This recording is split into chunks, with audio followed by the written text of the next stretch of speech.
Friends, आज का हमारा टॉपिक मार्केट प्राइस या बाज़ार मूल्य है। जहां पर जब हम किसी वस्तु को किसी बाज़ार से खरीदने के लिए जाते हैं, उपभोक्ता के तौर पे उस वस्तु की सीमांत उपयोगिता या मार्जिनल यूटिलिटी और उत्पादक की दृष्टि से उत्पादन में किया गया व्यय या कॉस्ट ऑफ प्रोडक्शन के आधार पे किसी वस्तु की मूल्य का निर्धारण किया जाता है।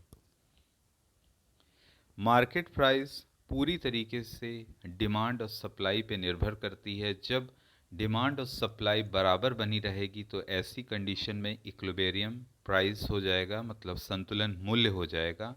लेकिन जैसे जैसे डिमांड और सप्लाई में लगातार परिवर्तन होता है तो ऐसी स्थिति में मार्केट प्राइस का जन्म होता है। मतलब मार्केट प्राइस पूरी तरीके से डिमांड और सप्लाई के ऊपर निर्भर करता है, या अल्पकालीन या अल्पकाल के लिए होता है, मतलब लॉन्ग पीरियड के लिए नहीं होता है। ये शॉर्ट पीरियड या वेरी शॉर्ट पीरियड के लिए होता है।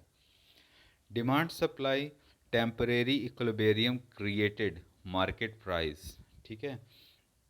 कॉस्ट ऑफ प्रोडक्शन और marginal utility is negligible in market price. मतलब जैसे जैसे डिमांड बढ़ती है वैसे वैसे प्राइस इंक्रीज़ किया जाता है, और जैसे जैसे डिमांड घटती है प्राइस को उसी आधार पे कम किया जाता है।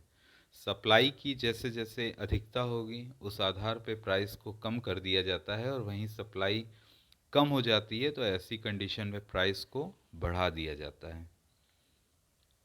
प्राइस के डिटर्मिनेशन के लिए हमें ध्यान रखना होगा कि प्राइस दो आधार पे या दो बेस होते हैं उसके, कि कुछ वस्तुएं ऐसी होती हैं जिनका उत्पादन दोबारा किया जा सकता है और कुछ वस्तुएं ऐसी होती हैं जिनका उत्पादन दोबारा नहीं किया जा सकता।